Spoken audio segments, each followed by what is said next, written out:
बिस्मिल्लाहिर्रहमानिर्रहीम। अस्सलामु अलैकुम वरहमतुल्लाहि वबरकातुहू। मोहतरम जनाब साबिर काबलीवाला साहब, सदर गुजरात मजलिस इत्तेहादुल मुस्लिमीन, वो उम्मीदवार जमालपुर खेड़िया मजलिस इत्तेहादुल मुस्लिमीन, शहनशीन वो मंच पर बैठे हुए मोहतरम जनाब आरिफ पुंचावाला साहब, जो सदर Ahmedabad hand screen printing association के, मोहतरम जनाब जाफ़र हुसैन मेराज साहब, जो हैदराबाद के मजलिस इत्तेहादुल मुस्लिमीन के रुकन असम्बली MLA हैं,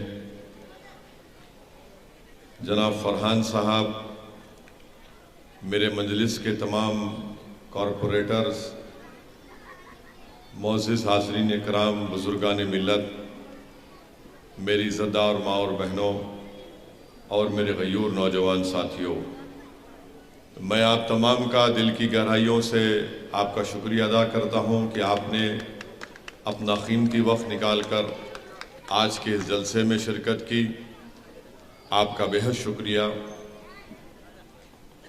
दूसरी अहम बात यह है कि आज 26 नवंबर है और आज ही के दिन 26 नवंबर 1949 में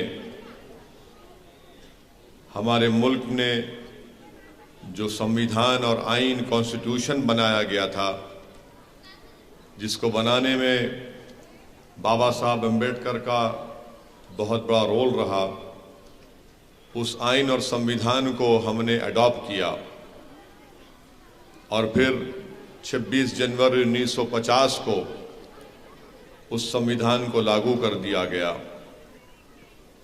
मैं ये बताना इसलिए ज़रूरी समझता हूँ कि जब हमारे बुज़ुर्गों ने, बाबा साहब अम्बेडकर ने संविधान को बनाया, भारत की आइन को, कॉन्स्टिट्यूशन को बनाया, तो उस संविधान को बनाने से पहले इस मुल्क में आवाज़ सिर्फ दौलतमंदों की थी या उन लोगों की थी जिनके पास ज़मीनात थी या फिर वो बड़े बड़े ऊंचे ख़ानदान से उनका ताल्लुक़ होता था। मगर जब इस मुल्क को संविधान बन गया, उसका अडॉप्ट किया गया और फिर उसको लागू किया गया 26 जनवरी 1950 को, तो वही संविधान आपको और हमको इस बात की इजाज़त देता है कि हम भारत की जमहूरियत में अपने हक़ के लिए लड़ें, हम भारत की जमहूरियत को मजबूत करें चुनाव लड़कर। और अगर ये संविधान ना होता तो असदुद्दीन ओवैसी हैदराबाद से निकलकर गुजरात और अहमदाबाद में आपके इस इलाके में नहीं आ सकता था। तो मेरे अजीज़ दोस्तों और बुज़ुर्गों, मेरी इज़्ज़तदार माँ और बहनों, भारत के संविधान ने आपको इस बात की इजाज़त दी कि आप अपने पसंद के उम्मीदवार को अपना वोट दें और अपनी आवाज़ को चाहे लोकसभा हो या गुजरात की असम्बली में भिजाएं। तो ये बहुत ज़रूरी है कि आप अपनी आवाज़ को गुजरात की विधानसभा में भिजाएं। और याद रखिए मेरी इस बात को कि आप 27 साल से कांग्रेस पार्टी को वोट दे रहे हैं और सिर्फ वोट दे देकर, आपके वोट देने के बावजूद भी कांग्रेस पार्टी भाजपा को हरा नहीं पा रही है। तो मेरी आपसे दरख्वास्त है, गुजारिश है कि आपको अपने फैसले में तब्दीली लाना पड़ेगा। जब 27 साल से आप मुसलसल कोशिश कर रहे हैं भाजपा को हराने की, तो मेरी राय में, रुक जाइए भाई, तो मेरी राय में सिर्फ किसी पार्टी को हराने के लिए आप वोट दे रहे हैं, ये आपका फैसला ज़रूर है, मगर आपका फैसला कामयाब नहीं हो रहा है। क्योंकि आज ही के दिन संविधान को हमने अडॉप्ट किया। तो मेरी आपसे दबन गुजारिश है कि आप एक मर्तबा जीतने वाली पार्टी के हक में अपना वोट दीजिए और उस जीतने वाली पार्टी का नाम और उसके उम्मीदवार का नाम साबिर काबलीवाला है और मजलिस इत्तेहादुल मुस्लिमीन है। तीसरी अहम बात जो मैं आपसे अर्ज करना चाहता था वो ये है कि आज ही के दिन मुंबई में पाकिस्तान से लश्कर तैयबा के हाफिज सईद के ट्रेनिंग में दहशतगर्द मुंबई की सड़कों पर, वीटी स्टेशन पर, 5 स्टार होटलों में जिसमें ताज की होटल भी शामिल है, उन दहशतगर्दों ने भारत की सरजमीन पर खून की होली खेली जो पाकिस्तान से आए थे और मासूम लोगों का उन्होंने कत्लेआम किया। तो ये आज ही के दिन इसी वक्त शाम के वक्त में पूरे मुल्क में एक तूफान का माहौल था। लोग वो नज़ारे टीवी पर देखकर परेशान थे कि आखिर ये कौन शयातीन है जो पाकिस्तान से आकर हमारे मुल्क की सरजमीन पर मासूम लोगों को अपने बंदूक और अपने बमों से उनको कत्ल कर रहे हैं। तो आपको मैं याद दिलाना चाहता हूं कि उन दहशतगर्दों को जो पाकिस्तान से आए थे उनका मुकाबला करते हुए हमारे मुंबई पुलिस के बहादुर ऑफिसर शहीद हो गए। उन्होंने अपनी जान की अजीम कुर्बानी दी जिसमें हेमंत करकरे का नाम हम कभी नहीं भूल सकते। इस हेमंत करकरे ने गामा हॉस्पिटल में उन दहशतगर्दों को पकड़ने के लिए जाता है और बाद में खबर आती है कि हेमंत करकरे को उन जालिम पाकिस्तान से आए हुए दहशतगर्दों ने हेमंत करकरे की जान ले ली। और भी कई बहादुर पुलिस ऑफिसरों ने हेमंत करकरे के साथ अपनी जान को कुर्बान कर दिया इस देश के लिए। अजमल कसब को पकड़ने के लिए एक बहादुर पुलिस कांस्टेबल ने अपनी जान को कुर्बान किया और वो जालिम अजमल कसब को जिंदा पकड़ा गया। तो मैं आज यहाँ खड़े होकर उन तमाम बहादुरों को सलाम करता हूँ जिन्होंने अपनी जान को कुर्बान किया इस देश के लिए, इस मुल्क के लिए, वतन अजीज के लिए। और पाकिस्तान से जो दहशतगर्द आए थे उन तमाम का खात्मा भी किया और एक को जिंदा पकड़ा।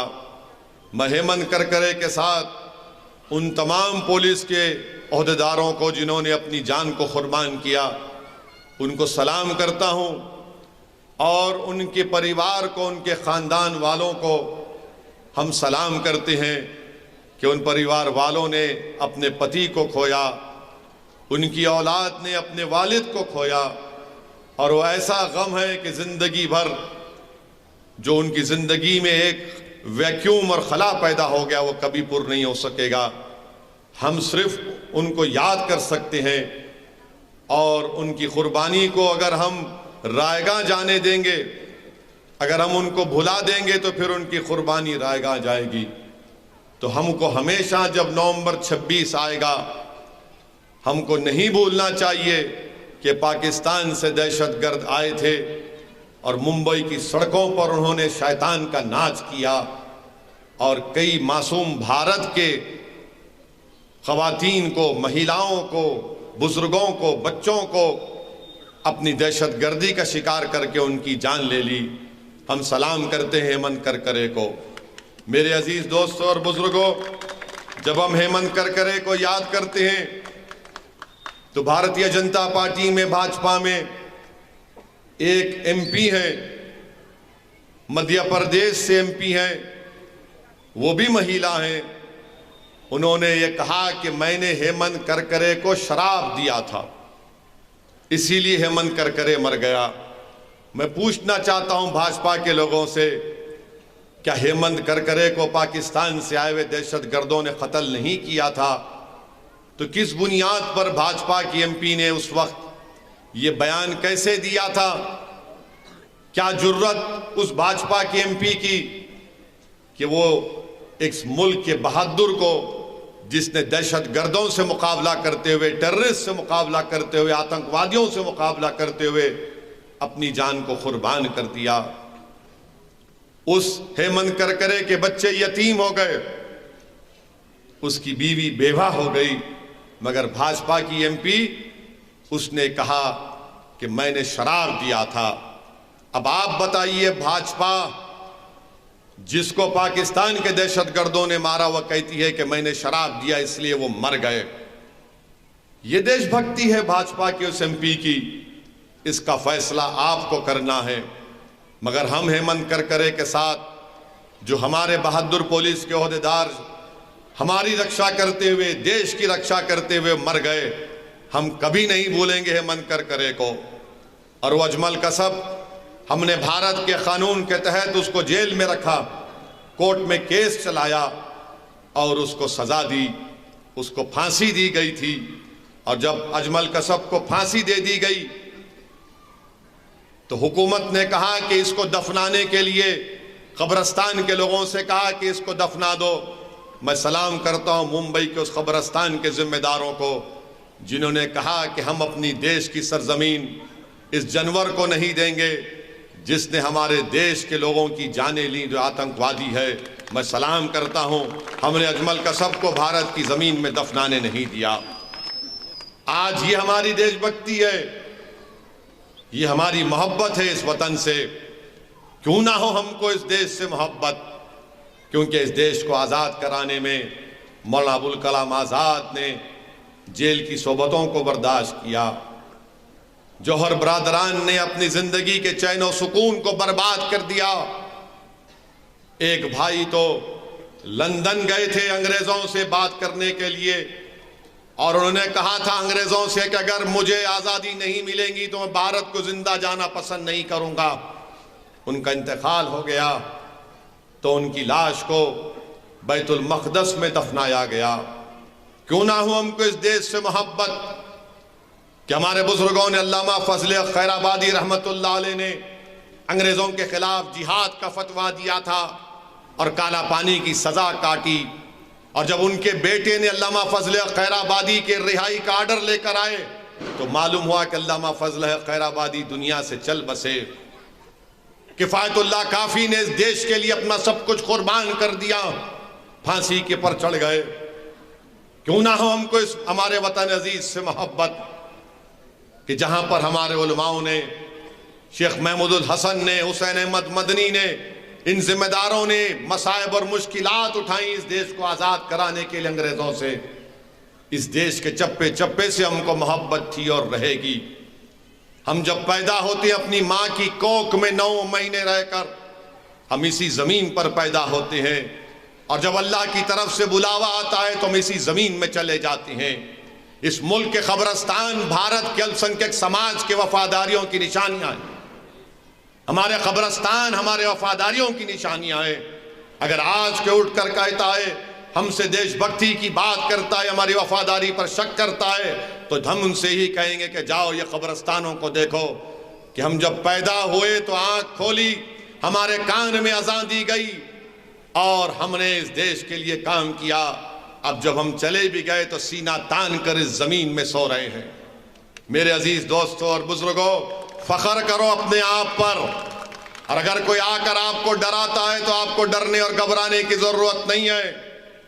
भारत हमारा था, हमारा है और रहेगा। हमको कोई देशभक्ति के सर्टिफिकेट नरेंद्र मोदी, अमित शाह से लेने की जरूरत नहीं है। हमको देशभक्ति के सर्टिफिकेट कांग्रेस और कोई किसी पार्टी या लीडर से लेने की जरूरत नहीं है। ये कोई नहीं था जब हम इस मुल्क के लिए लड़ रहे थे। संविधान बना तो बाबा साहिब अम्बेडकर ने संविधान बनाया। अगर बाबा साहब नहीं होते तो संविधान नहीं बनता। यही बाबा साहिब अम्बेडकर ने संविधान बनाया और कमजोरों से कहा, मजलूमों से कहा, दलितों से कहा, आदिवासियों से कहा, अल्पसंख्यक मुसलमानों से कहा कि मैं तो संविधान बना दिया हूं, अब तुमको इस संविधान को इस्तेमाल करके अपने मुकद्दर के फैसले करना पड़ेगा। तुमको ताकतवर बनना पड़ेगा।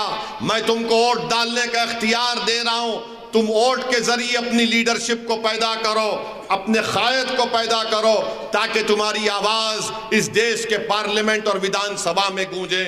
आज अगर हमको खराज अकीदत पेश करना है उन लोगों को जिन्होंने भारत का आईन और संविधान बनाया, तो आपको ताकतवर बनना पड़ेगा, आपको अपनी सियासी लीडरशिप को बनाना पड़ेगा, आप ही की सफ़ों से कोई आपका लीडर बनना पड़ेगा।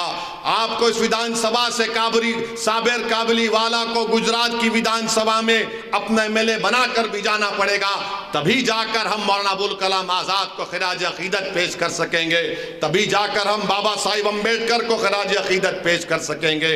मेरी अजीज़ दोस्तों और बुजुर्गों, मेरी इज़्ज़तदार माँ और बहनों, मेरे गयूर नौजवान साथियों, ये मेरी आपसे इल्तिजा है, गुजारिश है कि आप अपने वोट का सही इस्तेमाल करें और इस आज के दिन जो संविधान दिवस के तौर पर मनाया जाता है, सिर्फ संविधान को ना देखें बल्कि संविधान में क्या लिखा गया उस पर गौर करें। और जब संविधान बन गया, लागू हो गया इस देश में, और जब पहली संविधान की किताब बनाई गई जो आज भी भारत के लोकसभा की लाइब्रेरी में मैंने कई मर्तबा उसको देखा, जो लोग आज आकर असदुद्दीन ओवैसी की वफादारी पर शक करते हैं, अरे सुनो कांग्रेस और आरएसएस और भाजपा वालों, जब उस पहली संविधान की किताब लिखी गई, उस किताब में कई बड़े बड़े लोगों की तस्वीर है, राम सीता की फोटो है, लक्ष्मण की फोटो है, उसमें गुरु नानक की फोटो है, उसमें बड़े बड़े इस मुल्क में जिन्होंने तारीख बनाई उनकी तस्वीर है, और आपको मालूम उस पहली किताब में टीपू सुल्तान की भी फोटो है, टीपू सुल्तान शहीद रहमतुल्लाह अलैह की फोटो है। लिखने वालों ने, संविधान लिखने वालों ने टीपू की फोटो डाली थी, उसमें झांसी की रानी की फोटो है। आज हमसे कहती हैं कि तुम वफादार नहीं हो, अरे उस किताब लिखने वालों ने टीपू की फोटो डाली, तो टीपू सुल्तान मालूम हुआ कि टीपू सुल्तान इस मुल्क से मोहब्बत करने वाला था, जिसने अंग्रेजों की गुलामी को कबूल नहीं किया और शहादत को तस्लीम किया, जिसने अपनी जान को कुर्बान कर दिया इस मुल्क को अंग्रेजों से आज़ादी दिलाने के लिए। उसने कहा था कि 100 साल की गुलामी से एक दिन की आज़ादी बेहतर है। तो पहली संविधान की किताब में शहीद टीपू सुल्तान की भी फोटो है। मैं इसलिए समझा कि इस मौके पर बोला जाए। यकीनन ये चुनाव का जलसा है, मगर अगर मैं आज के इस तारीखी दिन इन बातों को नहीं कहूँगा तो मैं अपने आप से इंसाफ नहीं कर पाऊँगा। मेरे अजीज़ दोस्तों, मेरे बुजुर्गों, मेरी इज़्ज़तदार माँ और बहनों, हमने सुना साबिर भाई की तकरीर को, आपने सुना जाफर हुसैन मेराज की तकरीर को। मुझे अभी आरिफ साहब बता रहे थे कि कांग्रेस के लोग आपके महल्ले में, गली कूचों में फिर फिर कर कह रहे हैं कि मजलिस को वोट देना है तो मत दो वरना भाजपा जीत जाएगी। मैं कांग्रेस के लोगों से कहना चाहूँगा कि कांग्रेसियों याद रखो, वो दिन चले गए, डराने के दिन चले गए।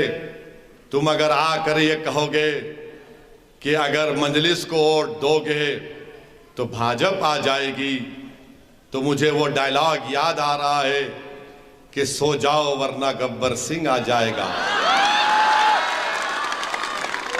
कांग्रेसियों, ये गब्बर सिंह के बाप का नाम असदुद्दीन ओवैसी है, याद रखो। अब इंशाअल्लाह ताला तुम हमेशा के लिए सो जाओगे। तुम भाजपा का डर हमको मत दिलाओ। इस गली कूचों में माओ ने कहा, जब जाकर कांग्रेसियों ने कहा कि भाजपा आ जाएगी, तो हमारी एक ज़ईफ माँ ने कहा कि चल जा यहाँ से, ओवैसी आएगा, ओवैसी ठहरेगा। तो कांग्रेस के लोगों से कहना चाहूँगा, प्यारे जबान मत खुलाओ। 27 साल से तुम मोदी की चाय पी रहे हो, उसमें चाय कम है, मलाई दूध ज्यादा होती है। तुम 27 साल से मोदी की चाय, दूध, मलाई खा खा कर मोटे हो गए, मगर जमालपुर की जनता को तुमने गरीब बना कर रख दिया।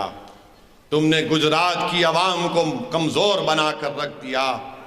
तुम्हारी सेटिंग है मोदी के साथ, इसीलिए तो 27 साल से भाजपा जीत रही है। हम पहली मर्तबा चुनाव लड़ रहे हैं तो तुम डराने पे आ गए। अरे तुम किसको डराओगे? ये चीपावाड़ी है, किसी के बाप से डरने वाली हमारी माएं नहीं है। इनकी तारीख है जो अपने हाथों से प्रिंटिंग करते हैं। अल्लाह ने उन हाथों में, उन उंगलियों में बड़ा फन दिया है। तुम इनको मत डराओ, तुम अपनी फिक्र करो, तुम अपनी फिक्र करो, क्योंकि भारत की राजनीति से इंशाअल्लाह ताला तुम्हारा नाम मिटने जा रहा है। और 2024 जब आएगा तो कांग्रेस के 24 एमपी भी नहीं जीतेंगे। मेरी बात को याद रखना आप, मेरी वजह से नहीं, क्योंकि ये मोदी के करीब हो चुके हैं, ये आरएसएस की आइडियोलॉजी के करीब हो चुके हैं। ये और नरेंद्र मोदी ने मिलकर ये फैसला कर दिया कि भारत की सियासत से, भारत की राजनीति से अल्पसंख्यक समाज मुसलमान को गायब कर दिया जाए। और इसीलिए गायब कर दिया जा रहा है, गायब कर दिया जा रहा है, आपको कमजोर करके रख दिया जा रहा है। और आज आकर कहती है अगर साबिर को वोट देंगे भाजपा आ जाएगी। अरे साबिर को ही वोट देने से भाजपा को हरा सकेंगे इंशाअल्लाह ताला। अगर आज जमालपुर से अगर कोई बीजेपी को हरा सकता है तो उसका नाम मजलिस इत्तेहादुल मुस्लिमीन है। अगर आज किसी पार्टी का मुकाबला है जमालपुर से तो भाजपा का और मजलिस का है। अगर आज मुकाबला हो रहा है यहाँ पर ओवैसी और मोदी का मुकाबला हो रहा है, मैं जमालपुर की जनता के सामने खड़े होकर आपके सामने हाथ फैलाकर इल्तिजा कर रहा हूं, मेरी इज्जत अब आपके हवाले है। आप किसको कामयाब करेंगे? क्या आप अपने भाई को, अपने बेटे को मोदी के सामने रुसवा करेंगे या उसको कामयाब करेंगे? ये आपको फैसला करना है 5 दिसंबर के दिन। हम पर इल्जाम लगाते हैं कि हमारे लड़ने से बीजेपी को फायदा होता है। अरे हमने 13-14 सीट पर ऐलान किया था। बापू नगर में हमारे कैंडिडेट के लिए मैंने जाकर तकरीर की, इससे बड़ा मजमा था। मैंने बापू नगर की जनता से इजाजत ली और कहा कि क्या आप वादा कर रहे हैं कि आप इसको वोट डालेंगे तो मैं इसको फूल का हार पिनाऊं। उस जनता को सलाम जिन्होंने मोहब्बत से कहा कि पिनाओ ओवैसी इसको, हम इसको वोट डालेंगे। मगर किसी को नहीं मालूम था कि वो जमीर फरोश निकलेगा। वो चंद पैसों के लिए अपना जमीर बेचकर कांग्रेस की गुलामी को कबूल कर लिया और वहां पर उनकी गोद में बैठ गया। अब 13 कैंडिडेट हैं तो गुजरात में 182 कैंडिडेट में 13 मजलिस लड़ रही है। कितने बाकी है? कितने बाकी है? अरे चीपा बरादरी का तो हिसाब दिमाग में ऐसा चलता है सब चीज में, बोलो 169 बाकी है। अरे कांग्रेसियों 169 जीत जाओ, सरकार बना लो, मामला खत्म। चलो 13 पे अगर बात हो गई मान लेता हूं, जो नहीं होगी कभी नहीं होगी, मगर चलो 169 जीतो ना, नहीं साबिर के पीछे पड़ेंगे, साबिर के पीछे पड़ेंगे। अरे साबिर की उम्र हो गई यार, साबिर की दरियाफ्ती क्यों कर रहे तुम अभी? साबिर भाई माशाल्लाह से उनके बेटों की शादी हो गई, उनकी दरियाफ्ती। साबिर साबिर साबिर, याद रखो ये साबिर भी है। और जब साबिर पलटेगा तो तुमको मालूम होगा इसका और एक रंग भी है। साबिर के पीछे 169 है, लड़ो ना। अच्छा इनका नेता कहां है? कांग्रेस का नेता जो आजकल बाबा बने हुए हैं। जंग गुजरात में हो रही है ना, इसीलिए मैं आपके गली कूचों में फिर रहा हूं, आपको वोट देने की अपील कर रहा हूं, आपकी मां और बहनों से मिल रहा हूं, आपको बता रहा हूं कि यहां से भाजपा की कामयाबी करो कि ये मजलिस को वोट दीजिए। यहां फिर रहा हूं, मैं गलियों में हूं, कभी यहाँ हूं तो कल परसों सूरत जाऊंगा, फिर मुख्तलिफ जगह पर जाऊं। मगर इनका नेता कहाँ है? मध्य प्रदेश में पैदल चल रहा है रोड पर। अरे कांग्रेसियों, जरा उसको तो पकड़ के लाओ। चुनाव यहां हो रहा है, जंग का मैदान ये है, वो प्यारा पैदल चल रहा है। अब आप बताइए, ये क्या सीरियस है इलेक्शन में? सीरियस इलेक्शन में कौन मिला हुआ है? फिर किसकी सेटिंग हो गई? अच्छा, दूसरी बात, इनका नेता जो आजकल पैदल फिर रहा है पूरे भारत में, अमेठी की सीट क्यों हार गया? अपने आबो अजदाद की सीट, पूर्वजों की सीट हार गया। स्मृति ईरानी, वो भी गुजरात से राज्यसभा की एमपी थी, उनके खिलाफ हार गया। मैं नहीं लड़ा, मजलिस नहीं थी, कैसे हार गए तुम? बताओ कांग्रेसियों, कैसे तुम्हारा हीरो हार गया? वो नहीं बोलेंगे। भारत में 2019 के लोकसभा के चुनाव में गुजरात में जितनी पार्लियामेंट की सीटें हैं 14 में और 19 में पूरी भाजपा जीत गई। तुम एक सीट नहीं जीते। मैं था यहां पर, नहीं था। कैसे जीत गई भाजपा? तुमने सेटिंग कर ली थी मोदी से। मध्य प्रदेश, राजस्थान, छत्तीसगढ़ में 65 लोकसभा की सीट हैं, 3 जीतती है कांग्रेस पार्टी। मैं नहीं लड़ा मध्य प्रदेश, छत्तीसगढ़, राजस्थान। हम हैदराबाद लड़े, लाखों सलाम हैदराबाद की आवाम को, उन्होंने भाजपा को हराया। औरंगाबाद से इम्तियाज जलील हमारे एमपी हैं। 21 साल के भाजपा शिवसेना के एमपी को इम्तियाज जलील, मजलिस इत्तेहादुल मुस्लिमीन और औरंगाबाद की गयूर आवाम ने, हिंदू, मुसलमान, दलित, सिख सब मिलकर इम्तियाज को कामयाब किए। 21 साल का भाजपा शिवसेना का एमपी हार गया। तीसरी सीट लड़े बिहार में किशनगंज, 3 लाख वोट मजलिस, 3,25,000 नीतीश कुमार की पार्टी और 3,50,000 कांग्रेस का। एक ही एमपी बिहार में जीता, एक एमपी मजलिस लड़ी, भाजपा नहीं जीती। बोलो ये झूठ है क्या? उत्तर प्रदेश में 400 सीट पर कांग्रेस लड़कर 2 जीतती है। बताओ फिर तुम्हारी वजह से भाजपा जीत रही है, मगर इनको सिर्फ खौफ किससे? ओवैसी से खौफ।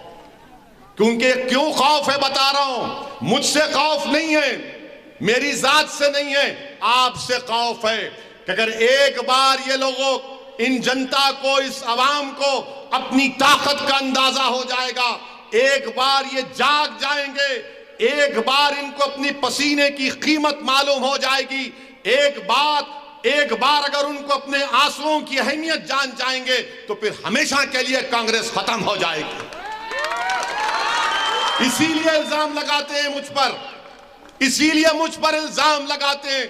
मुझे कोई परवाह नहीं, इल्जाम लगाओ, क्योंकि जो सच्चाई के रास्ते पर चलते हैं, रब्बे करीम ने फरमा दिया, वो जालिमों के, झूठों के इल्जाम की परवाह नहीं करते। तुम लगाओ इल्जाम, मुझे परवाह नहीं, मगर आपको बाखबर कर रहा हूं, मैं जब तक जिंदा रहूंगा गुजरात को आया हूं, आता रहूंगा। मैं आपसे वादा कर रहा हूं, मैं हमेशा गुजरात को आता रहूंगा। बल्कि मैं आपके दरमियान में खड़े होकर कह रहा हूं, जमालपुर से आप साबिर को कामयाब करिए। साबिर नाम का एमएलए होगा, असल एमएलए असदुद्दीन ओवैसी होगा जमालपुर का। मैं जिम्मेदारी लेता हूं जमालपुर की विकास की, यहां के डेवलपमेंट के काम की, यहां के एक एक आदमी के काम की। और साबिर भाई जानते हैं कि असदुद्दीन ओवैसी अगर किसी के पीछे पड़ जाता है, साबिर भाई देख चुके हैं पिछले 1.5-2 महीने से मैं कैसा पीछे पड़ता हूं लोगों के। मैं आपसे वादा कर रहा हूं, जिम्मेदारी मेरी होगी। एक मर्तबा आप इस दीवाने पर यकीन करिए।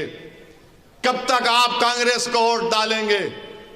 27 साल से आप डाल रहे हैं, क्या हासिल हुआ आपको? कुछ हासिल नहीं हुआ आपको मेरी इज्जतदार मां और बहनों। साबिर काबुली वाला तो आपका है, आपका बेटा है, आपका भाई है। साबिर काबुली वाला को आप ही ने कामयाब किया था, अब दोबारा आपको कामयाब करना है। कोई आकर पूछेगा ओवैसी साबिर को हमने उस वक्त कामयाब किया था और अगर अब कामयाब करेंगे तो फर्क क्या है? फर्क ये है कि जब साबिर उस वक्त कामयाब हुए थे वो कांग्रेस में थे, अब जब कामयाब होंगे तो साबिर कांग्रेस का नहीं आपका एमएलए होगा, गरीबों का एमएलए होगा, मजलूमों का एमएलए होगा और उसकी जबान पर कांग्रेस का ताला नहीं होगा, उसकी जबान पर आपकी तकालीफ होंगी। वो गुजरात की विधानसभा में जाएगा तो लड़ेगा आपके लिए, वो सिर्फ जमालपुर के लिए नहीं लड़ेगा, पूरे गुजरात के गरीब और मजलूम अवाम को उम्मीद दिलाएगा कि अब हम तुम्हारी आवाज बनेंगे, तुम्हारी नाइंसाफी के खिलाफ आवाज उठाएंगे। मेरी इज्जतदार माँ और बहनों, मेरे बुजुर्गों, मैं जानता हूं कि यहां पर 723 फैक्ट्रियों का मसला है जो 1 साल या 12 महीने से बंद पड़ी हैं। आप थोड़ी देर के लिए सोचो, अगर साबिर काबुली वाला एमएलए होता तो क्या फैक्ट्री बंद होती? और अगर फैक्ट्री बंद हुई तो कांग्रेस का एमएलए क्या कर रहा है? तुम एमएलए हो, तुमको जनता ने कामयाब किया था, तुमने क्या किया बताओ? तुमने फैक्ट्री खोलने के लिए क्या किया? 1.5 लाख के करीब लोग आज बेरोजगार हो गए। मैं जानता हूं आपकी तकालीफ को कि लोग मखरूज हो गए। हमारी मां और बहनों ने अपना जेवर बेच दिया अपने घर को चलाने के लिए। इसका जिम्मेदार ये कांग्रेस का एमएलए है, ये कांग्रेस पार्टी है। ये इनकी जिम्मेदारी थी कि इन फैक्ट्रियों को खुलाते। साबिर एमएलए नहीं है, मगर साबिर कोशिश कर रहा है कि जल्द से जल्द एसटीपी प्लांट खुल जाए ताकि वो जो फैक्ट्रियों की मशीन है उनको जंग लग चुका है, नहीं मालूम कितनी मशीन काम करेगी नहीं करेगी। कंप्यूटर है, कलरिंग है, क्या क्या उसमें खराब हो गया किसी को नहीं मालूम। मैं आप तमाम से वादा कर रहा हूं, आप इंशाअल्लाह ताला ये फैक्ट्रियां खुलाने का मसला कोई सियासी मसला नहीं है, ये आपकी जिंदगी का मसला है। और जल्द से जल्द इंशाअल्लाह ताला असदुद्दीन ओवैसी आपसे वादा कर रहा है कि जल्द से जल्द इंशाअल्लाह ताला उन फैक्ट्रियों को हम खुलाएंगे इंशाअल्लाह ताला। आप यकीन करिए मेरी इस बात का, मैं तारीख नहीं दूंगा क्योंकि आप बोलेंगे ओवैसी तुमने तारीख दी और फिर कुछ नहीं हुआ। मैं आपको यकीन दिला रहा हूं, तयक़ुन दे रहा हूं, वादा कर रहा हूं कि जल्द से जल्द वो फैक्ट्रियां चालू होंगी। वो एसटीपी का प्लांट जो 35 MLD पर है वो इंशाअल्लाह जल्द से जल्द शुरू होगा ताकि वो पानी जो निकलेगा फैक्ट्रियों से एसटीपी में जाएगा, साफ होगा और आपकी फैक्ट्रियां चालू होंगी इंशाअल्लाह ताला। और जब तुम्हारी फैक्ट्री चालू होगी मैं तुम्हारी फैक्ट्री में आकर तुम्हारे हाथ से मिठाई खाऊंगा इंशाअल्लाह ताला, मैं आपसे वादा कर रहा हूं। मेरे अजीज दोस्तों और बुजुर्गों, ये जमालपुर में हम देखते हैं स्कूल नहीं है। मैं दौरा किया हूं बहरामपुरा वार्ड में, आज आप यहां पर आपके इलाके में दौरा किया हूं। यहां पर चलने के लिए रोड तो छोड़िए, पत्थर भी हिलते हैं, यहां पर पत्थर भी हिलते हैं। ये कांग्रेसियों को दिखता नहीं है पत्थर हिल रहे, मगर बोलेंगे ओवैसी को वोट मत दो भाजपा आ जाएगी। अरे वो पत्थर तो सही करा सकता था। नहीं, वो गाना याद आ रहा है कि कोई पत्थर से ना मारे मेरे दीवाने को। अरे पत्थर हिल रहे हैं। हमारे घर की माए बोल रहे देख के रहो पत्थर हिलता है इधर। हमारे बुजुर्ग बोल रहे हैं गंदा पानी बहता है इधर। मगर जब वो साबिर भाई को देखते हैं, उनके चेहरों पर जो मैंने इत्मीनान देखा और जो मुस्कुराहट बुजुर्गों पर देखा मैंने, मुझे यकीन है कि 5 तारीख को आप मुत्तहिदा तौर पर अपने के वोट का सही इस्तेमाल करेंगे। आप साबिर भाई को यहां से अपना एमएलए बनाइए। मैं आपसे वादा कर रहा हूं जमालपुर की जिम्मेदारी मेरी होगी। साबिर ने वादा किया कि बच्चों को स्कूल में पढ़ाएंगे, स्कूल का इंतजाम कराएंगे। मैं कराऊंगा साबिर भाई से लड़कर, इनसे पैसे लेकर उन बच्चों के लिए स्कूल का इंतजाम कराऊंगा मैं।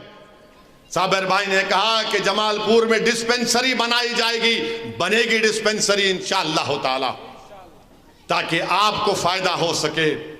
मुझे मालूम है मुश्ताक ने मुझसे कहा कि चीपा बरादरी को ओबीसी का रिजर्वेशन भी मिलना चाहिए। मैं आपसे एक चीज का वादा कर रहा हूं, चुनाव हो जाने दीजिए, उसके बाद मैं एक्सपर्ट्स को लाकर एक रिपोर्ट बनाऊंगा आप लोगों के बारे में, जो बताएगा कि आपका समाजी मौक़िफ़ क्या है, इक़्तिसादी मौक़िफ़ क्या है, तालीमी मौक़िफ़ क्या है, गुर्बत कितनी है, कौन कितने घर में कितने लोग रहते हैं। ये सब रिपोर्ट बनाकर हम गुजरात की सरकार के पास, बीसी कमीशन के पास जाएंगे। ये हमारी बर्बादी की दास्तान है, इंसाफ करो। मैं आपसे वादा कर रहा हूं, वह काम करूंगा मैं। आप मुझे मौका दीजिए आपकी खिदमत करने का।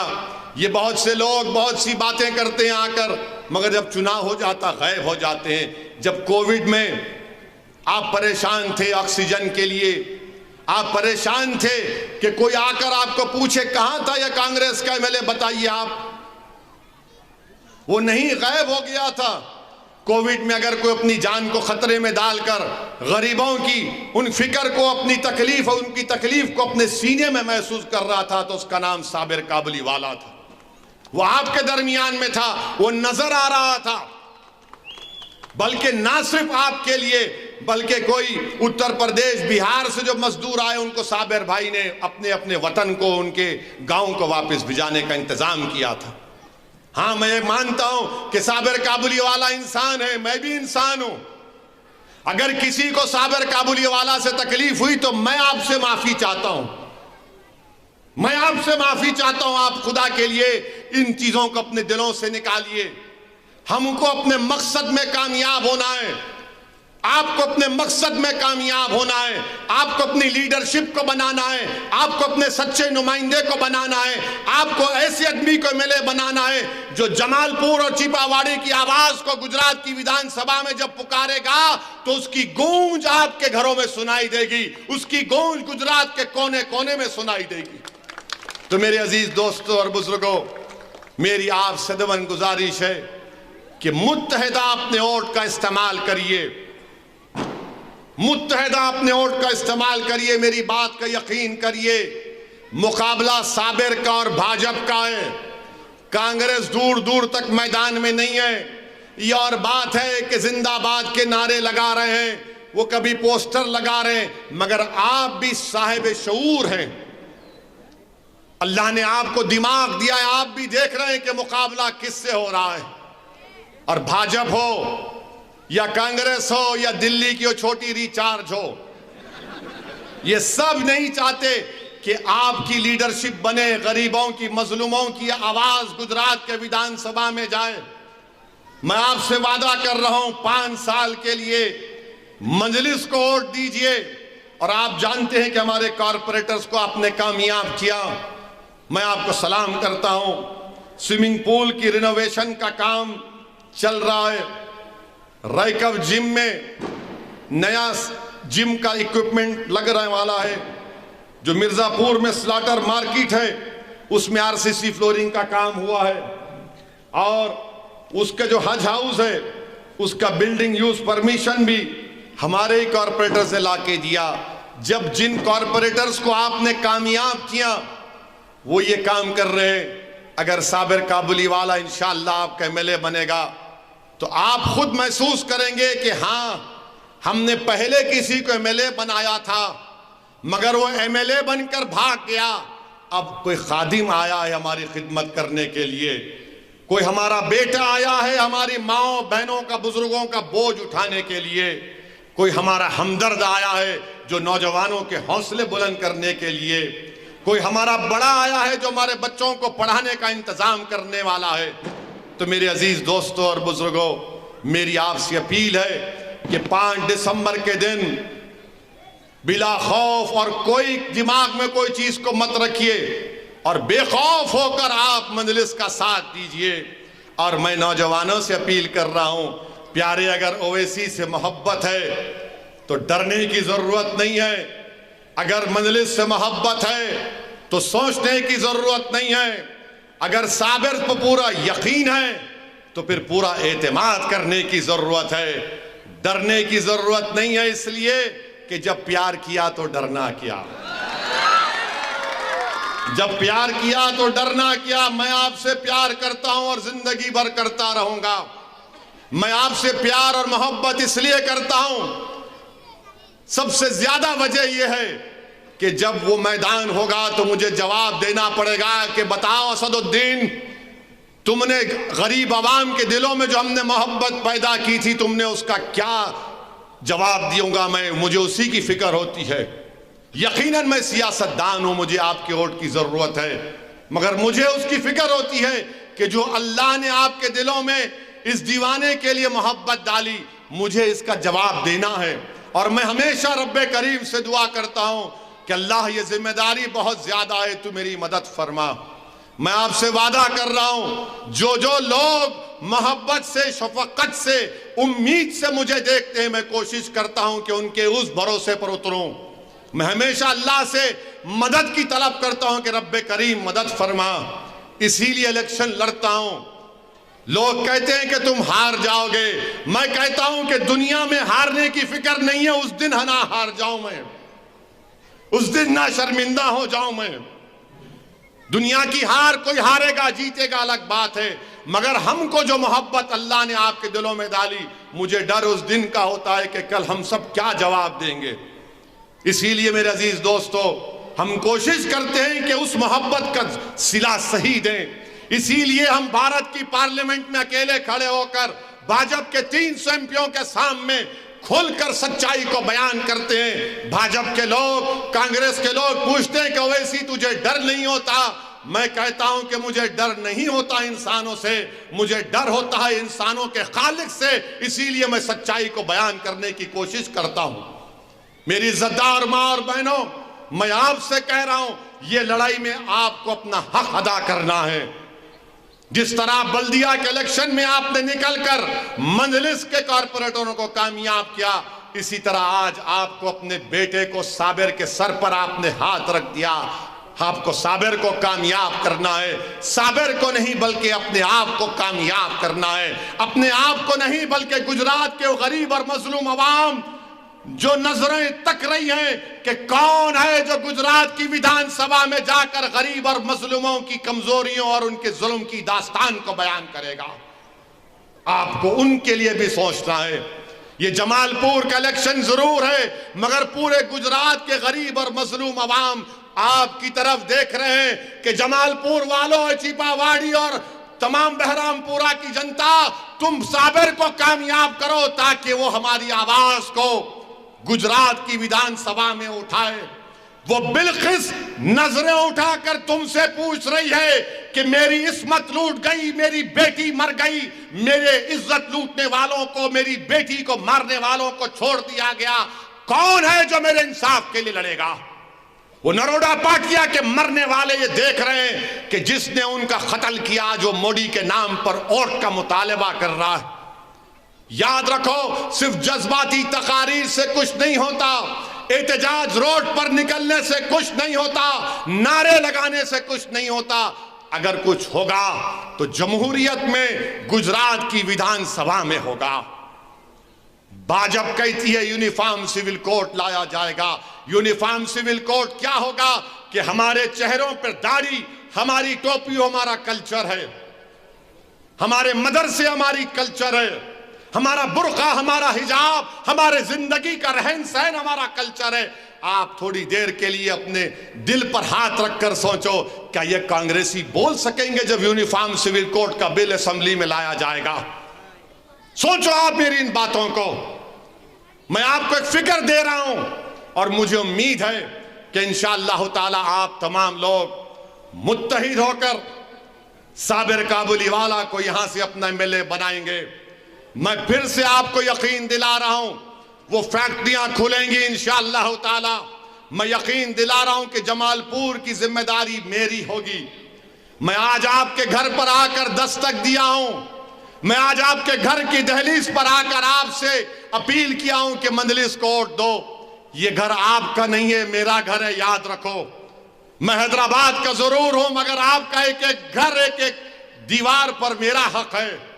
मेरा और तुम्हारा जो रिश्ता है ना, वो खून का नहीं होगा, वो बिरादरी का नहीं होगा, मगर याद रखो उस रिश्ते को रब्बे करीम ने बनाया है।